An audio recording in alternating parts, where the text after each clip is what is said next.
Kunin mo na lahat ng pera ko. Huwag mo lang akong saktan. Wala ka nang magagawa. Akin ka.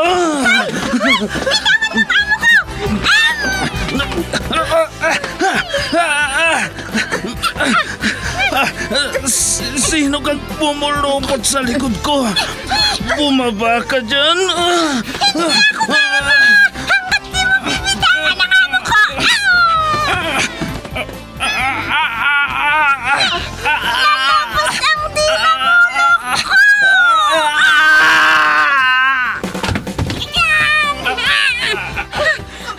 Ayan! Natumba na siya, madam! Salamat, Pepita. Salamat. Super Pipita, ang balikbayan na OFW, survivor mula Iraq, palaban sa hirap at nakahandang magsakripisyo sa ikabubuti ng karamihan, kabilang sa mga naturingang bagong bayani ng bansa. Super Pipita, isang dula na kung saan inyong mapapakinggan ang iba't ibang pakikipagsapalaran ng isang OFW. Super Pipita, mula sa Lovelet Artist and Talent Center Drama Productions, handog sa inyo ng #1 and most trusted radio network in the country, Bombo Radio Philippines. Basta Radio Bombo.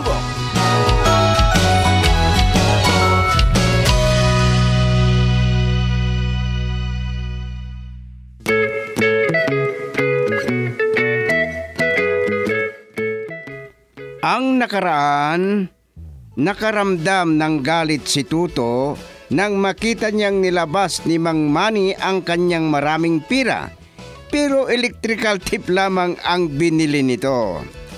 Sinabi ng matanda na gusto niyang kuning driver. Maraming sinasabi si Kalya na asawa niya pagdating nito. Nakwento ni Toto na maraming pira si Mang Manny, ngunit hindi siya umutang. Nakita ni Pipita ang 3,000 nahulog ni Mang Manny. Pinagalitan siya ni Nana Hermana na asawa niya, matapos subukin ni Pipita kung kukunin niya ang pirang nahulog. At ngayon, ating ituloy ang kwento na pinamagatang Pira Lang Yan! Dito sa ating dula, Super Pipita.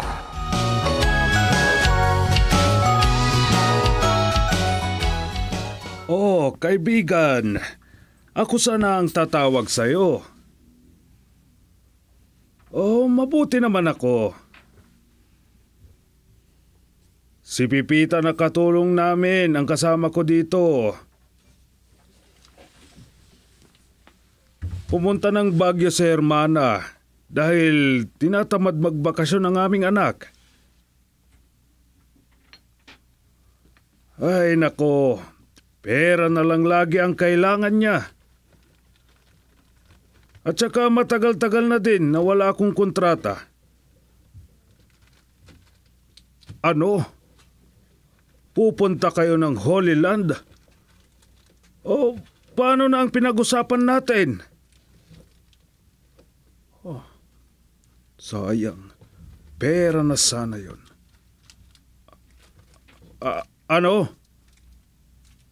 Oh, sige. Mag-usap na lang ulit tayo. Bye. Oh, ano ba yan? Parang babae ka usap. Paiba-iba ang isip. Oh, mukhang mas mayabang naman yata to. Wala naman ata siyang maraming pera. Oh. Hindi ko na po ang pinatimpla yung kape, sir. Muntik ko nang nakalimutan. Nagpatimpla pala ako ng kape sa'yo, Pipita. O, ilapag mo na lang dyan sa mesa. Opo, sir.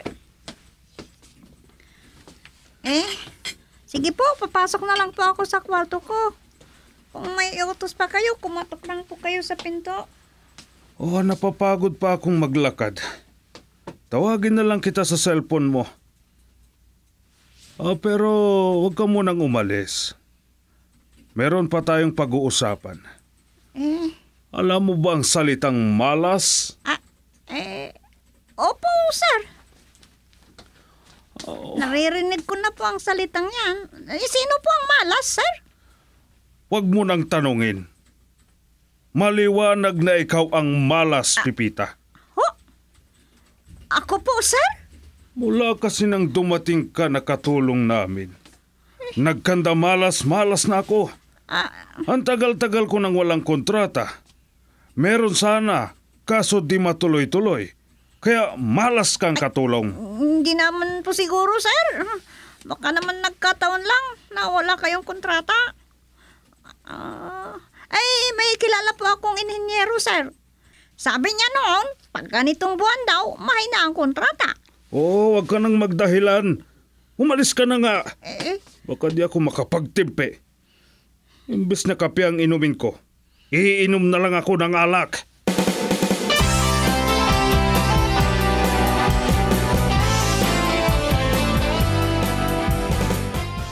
Tutal, nagsimula ka ng maging driver ni Tata Manny.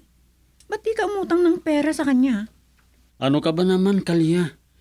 Kakasimula ko pa lang, uutang na ako agad. Anong ikakaya mo?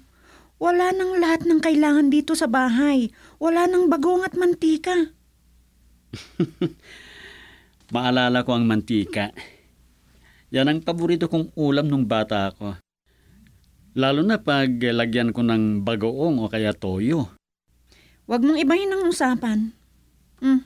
Matagal na akong di nakapag-ulam ng karne. Ang sarap sigurong humigop ng sabaw. Kahit tinola lang.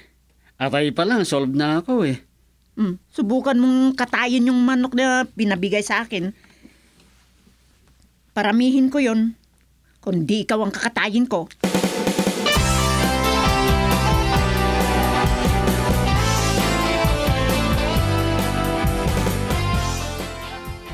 Ano ba naman si Romani? Malas daw ako? Kasalanan ko ba kung wala siyang kontrata? Mahirap naman ang buhay ngayon. Ay, naku. Akala ko, si Kamoto naman ang tumawag. Si Madam Hermana pala. Gabing-gabi na tumatawag pa si Madam. Hello po, Madam! Magandang gabi po! Pipita, naisturbo ko yata ang pagtulog mo. Hindi naman po, Madam. Gising pa po ako.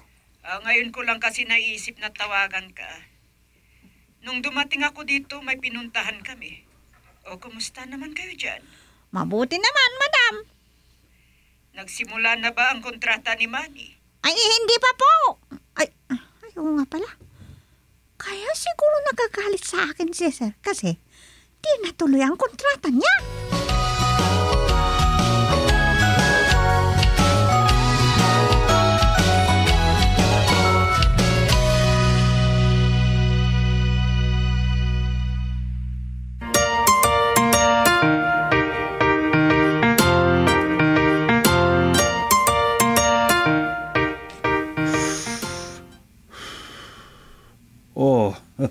Ngayon na lang ulit ako nakapagsigarilyo, Toto. Kunin mo tong 200 pesos at bumili ka ng isang kahang sigarilyo. Nilabas na naman niya lahat ng pera. Sigarilyo lang naman ang ipapabili niya. Bakit di ka pa pupunta? Sir, yosi lang po ba ang bibilihin ko? At kay hindi? Huwag mong sabing ako pa ang uutusan mo. Sige sir. Pupunta na po ako. Ay, grabeng matanda yan. Ako na lang lagi ang inuutusan.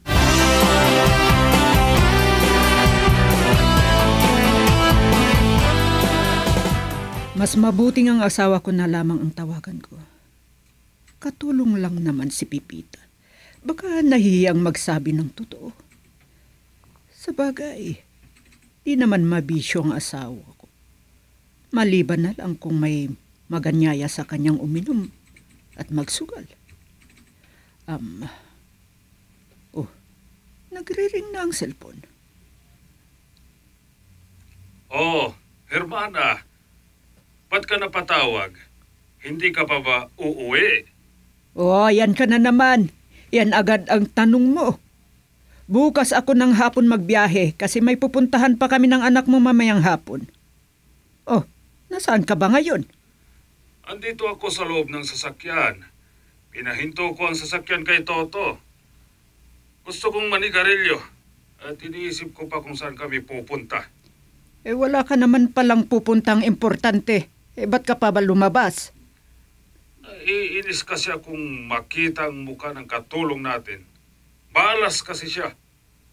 Ha? Bakit mo nasabing malas si Pipita? Totoo naman, di ba? Mula nang dumating ang katulong na yon, wala na akong kontrata. Akala ko ba may kontrata ka na? Sana. Kaso tumawag si Pare Honorato.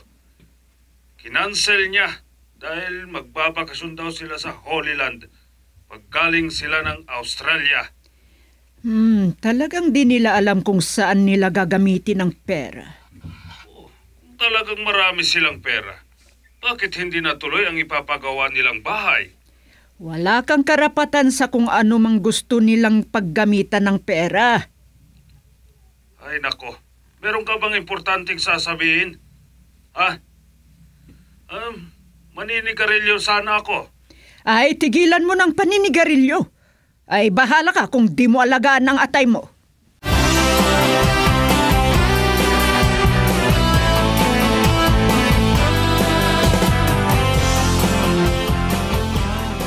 Kanina pa pumasok si Sir Manny sa malaki at magandang bahay na yan. Maganda at maputi ang sumalubong sa kanya sa pintuan. Pero matanda. Ano ba naman si boss? Mag-chicks na nga lang yung matanda pa. Di na namili ng dalaga.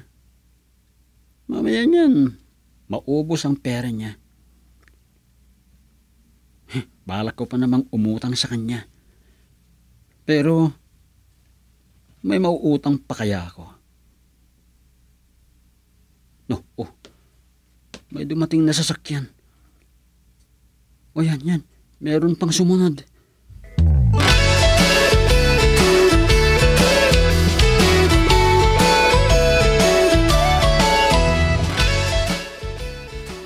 Oh, eto, pera, Toto. Balato mo sa akin. Wow! Marami pong salamat, Sir Manny. Ba't parang lalong dumami ang pera nyo? Parang nanalo kayo, Tinawag ako ng aking mga kumare at kumpare para magmajong. Pinaglalaruan pala ng madyong yung maganda at malaking bahay, sir?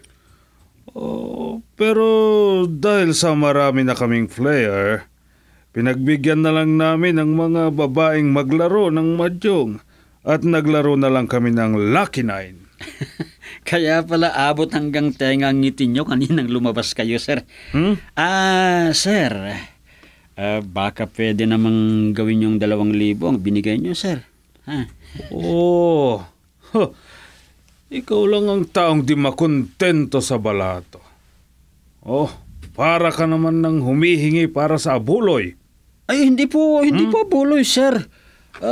Kahit utang ko na lang yung iba. Siya. Sige, balato mo na yung 2,000.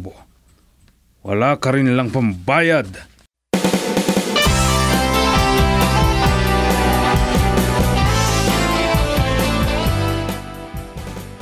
$2,000 lang? Hindi ba kasyang pambili ng isang kabang bigas? Uy. Huwag mong ibili lahat ng bigas para may pambili ka ng ulam. Ay, konti naman kasi yung inutang mo. Ilan daw ba ang sahod mo sa isang buwan? 5,000 pesos lang daw. Ano? 5,000 lang? Mabuhay mo pa ba ang pamilya mo kung ganyan lang ang kita mo, ha? Gagawing 7,000 daw. Iniisip ko nga, dahil may kontrata siya, mag-sideline akong magkarpentero. 1,000 daw ang sahod. Araw-araw ba yan? Di mas magandang magkarpentero ka na lang. Ang masama nga, di ako marunong magkarpentero. Ay naku, Toto. Bakit kasi wala man lang manligaw sa aking pensyonado noon? Grabe ka naman, Kalya. Kung nakapag-aral sana ako at may magandang trabaho, hindi sana ikaw ang naging asawa ko. Ha? Ay, talagang di ka magpapatalo. Ay, bahala ka nga.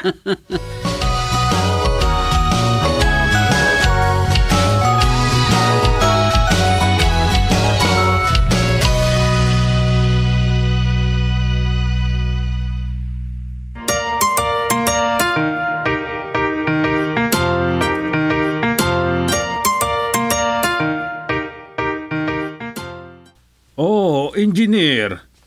Ikaw pala. Ngayon ko lang kasi nahawakan ang cellphone ko. Ano? May pa-subcontract ka sa akin? Oh, maraming salamat. Oh, marami kaya tang hawak na kontrata. Malaking bahay siguro yan. 3 palapag na showroom ng matataas na posisyon ng mga tao. Oh, sige, engineer. Magkita na lang tayo bukas. Oh, sige. Bye. Pipita! Sir? Oh. Ito ang 1,000 piso. Balato ko sa'yo. Barato po, sir? Kunin mo na. Dahil meron na akong kontrata.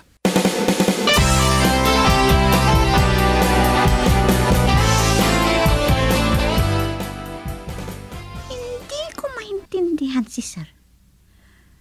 Nung isang gabi, galit na galit sa akin.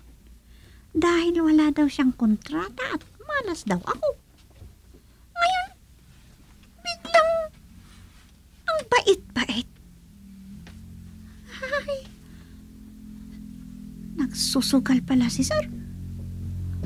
Alam kaya ito ni Madam Hermana? Ay, ayokong makialam dyan. Problema nilang mag-asawa yan. Ay, akala ko wala na akong manta na magbukas ng pinto. Wow! Ang ganda mo naman, Pipita. Kung ano-ano sinasabi mo dyan. Pinubula mo na naman ako, ha? Mas maganda pa rin ang asawa niyo. Tama ka. Lalo na nung dalaga siya, sobrang ganda. Buti na lang at ako ang nagustuhan niya. Pero naiinis siya pag wala siyang pera. Sabi mo lang yan. Mabubuhay ka ba naman kung wala kang pera? Halika, pasok. Wag na. Upo na lang ako sa may kubo. Siya nga pala. Ipagtimpla mo nga ako ng kape para may hinihigop ako habang inaantay siya. Ha? Alam ba niya na nandito ka kung uli ka papasok? Ikaw na nga ang bahalang magsabi sa kanya. Maliban na lang kung gusto mong mag-usap muna tayo. Ay, wala akong oras sa'yo. Marami pa akong gagawin. Yan ka na nga.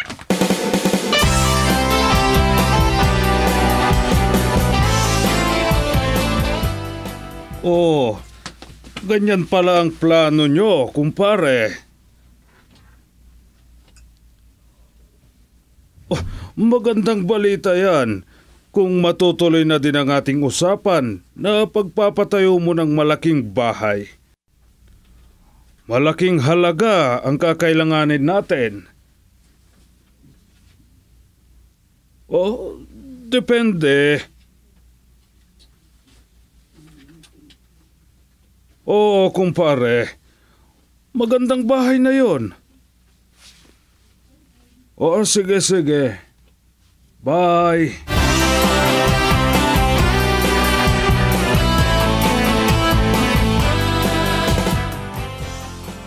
Hindi ka naman kasi pumasok, Toto.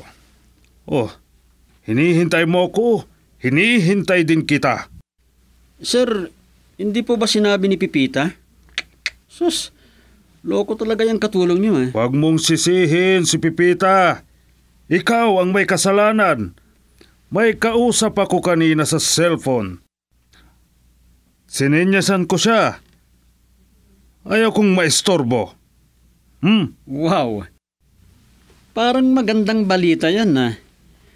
Mukhang napasarap na sa pamamasyal sa Baguio si Aling Hermana. Uuwi na siya mamayang hapon. Di naman daw makapasyal at laging ulan doon. O siya nga pala, bago ko makalimutan, sasalubungin natin siya mamayang madaling araw sa terminal. Akala ko ba uuwi na mamayang hapon, Sir Manny? Mamayang hapon pa lang siya babiyahe. Ano ka ba? Lumilipad ba ang isip mo, ha, Toto? Sir, parang mismo na si Aling Hermana ah. Hindi yan ang dahilan. Kaya ako masaya, Toto. Ha? Dalawang magkasunod ang kontrata ko.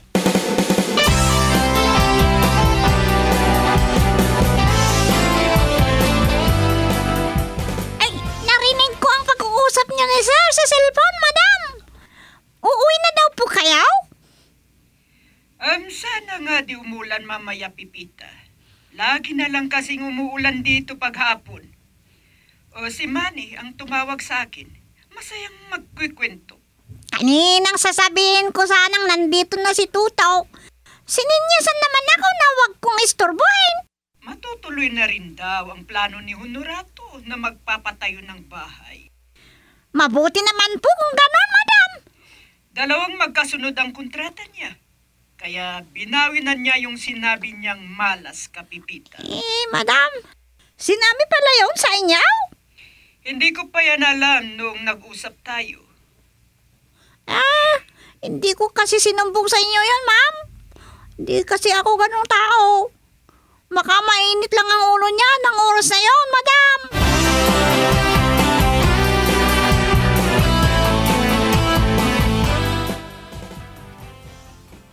Ito pala ang sinubcontract ni Engineer Agsunod. Showroom ng mga taong may mataas na posisyon. May elevator daw. Paano na lang kung makakasabay ka ng multo na sasakay sa elevator? Kung ano na lang ang panakot ko sa sarili ko. Gusto ko na lang magkarpintero. Mas malaki pa ang kita ko. Pero paano ko kaya sasabihin kay Sir Manny ito?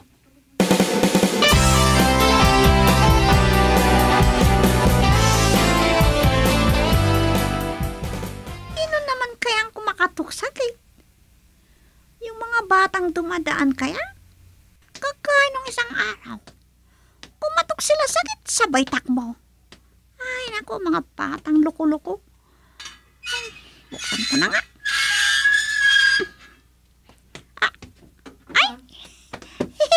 Ikaw ba si Pipita? Ay! Oo nga, ako! Ikaw pala. Napadalaw ka? Ay, hindi pa dumadating silang Tuto at Tatay Manny. Ikaw talaga ang sadya ko. May nakakita sa inyo na masaya daw kayong nag-uusap ni Toto.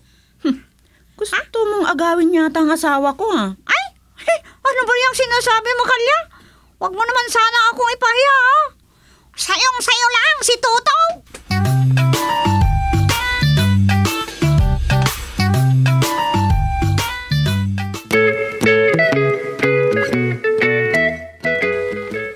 Ano pa ang susunod na mangyayari? Manatiling nakaantabay sa kwentong pinamagatang Pira Lang Yan! Dito sa ating dula, Super Pipita. Isinulat ni Delphine Dumayas at direksyon Leti Astudillo Aquino. Inihahandog sa inyo ng number 1 and most trusted radio network in the country, Bombo Radio Philippines. Basta Radio. Bumbo!